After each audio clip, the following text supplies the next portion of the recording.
ಒಂದು ಕಾಲದ ಹೆರಿಗೆ ತಜ್ಞೆಯಾಗಿದ್ದ ನರಸಮ್ಮ, ಅದೇ ಸೂಲಗಿತ್ತಿ ನರಸಮ್ಮ ಅವರ 106ನೇ ಜಯಂತಿಯಿಂದ ಚಿಕ್ಕಬಳ್ಳಾಪುರದಲ್ಲಿ ಆಯೋಜಿಸಲಾಗಿತ್ತು.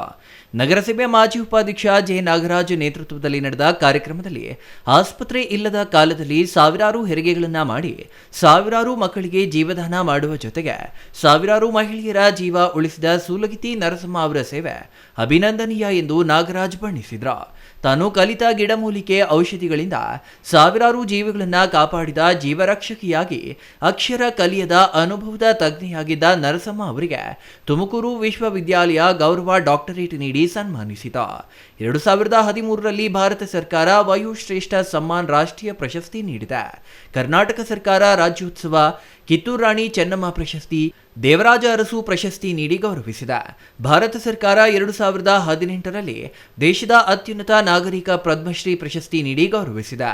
ದೆಹಲಿಯ ಗಣರಾಜ್ಯೋತ್ಸವದ ಸಂದರ್ಭದಲ್ಲಿ ಸೂಲಗಿತ್ತಿ ನರಸಮ್ಮರವರ ಸ್ತಬ್ಧ ಚಿತ್ರ ಬಂದಿದ್ದ ನಮ್ಮ ರಾಜ್ಯಕ್ಕೆ ಹೆಮ್ಮೆಯಾಗಿರುತ್ತದೆ.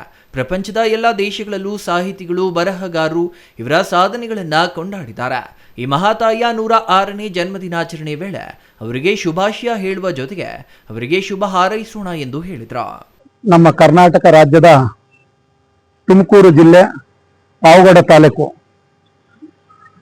ನಮ್ಮ ಸೂಲಗಿತ್ತಿ ನರಸಮ್ಮನವರ 106ನೇ ಜನ್ಮದಿನದ ಕಾರ್ಯಕ್ರಮವನ್ನು ಈ ದಿನ ನಮ್ಮ ಚಿಕ್ಕಬಳ್ಳಾಪುರ 5ನೇ ವಾರ್ಡಲ್ಲಿ ಹಮ್ಮಿಕೊಳ್ಳಲಾಗಿದ್ದು, ಆ ಒಂದು ಜನಸೇವಕಿಯ ಒಂದು ನೆನಪಿಗಾಗಿ ಈ ದಿನ ನಮ್ಮ ವಾರ್ಡಿನ ಹಲವು ಹಿರಿಯರಿಗೆ ಒಂದು ರೇಷನ್ ಸಾಮಗ್ರಿಗಳನ್ನು ಕೊಡುವಂತ ಕಾರ್ಯಕ್ರಮ ಈ ದಿನ ಅವರ ಒಂದು ಜನ್ಮದಿನದ ಅಂಗವಾಗಿ ಹಮ್ಮಿಕೊಳ್ಳಲಾಗಿದೆ.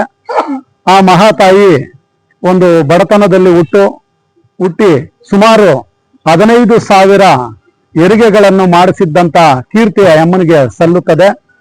ಅಂತವರನ್ನು ಗುರುತಿಸಿ ನಮ್ಮ ಕರ್ನಾಟಕ ರಾಜ್ಯ ಕಿತ್ತೂರು ರಾಣಿ ಚೆನ್ನಮ್ಮ ಪ್ರಶಸ್ತಿ, ಅದೇ ರೀತಿ ದೇವರಾಜ ಅರಸು ಪ್ರಶಸ್ತಿ, ಅದೇ ರೀತಿ ಡಾಕ್ಟರೇಟ್ ತುಮಕೂರು ವಿಶ್ವವಿದ್ಯಾಲಯ ಡಾಕ್ಟರೇಟ್ ನೀಡಿರ್ತಾರೆ. ಅದೇ ರೀತಿ ರಾಷ್ಟ್ರ ಪ್ರಶಸ್ತಿಯನ್ನು ಕೂಡ ನೀಡಿರ್ತಕ್ಕಂಥ ನಮ್ಮ ಸರ್ಕಾರಗಳು ಬಹಳ ಮೆಚ್ಚುಗೆ ವ್ಯಕ್ತಪಡಿಸಬೇಕು. ಅದೇ ರೀತಿ ನಮ್ಮ ಭಾರತ ಸರ್ಕಾರ ಕೂಡ ಅವರಿಗೆ ಪದ್ಮಭೂಷಣ ಪ್ರಶಸ್ತಿಯನ್ನು ಕೂಡ, ಪದ್ಮಶ್ರೀ ಪ್ರಶಸ್ತಿಯನ್ನು ಕೂಡ ನೀಡಿರ್ತಾರೆ.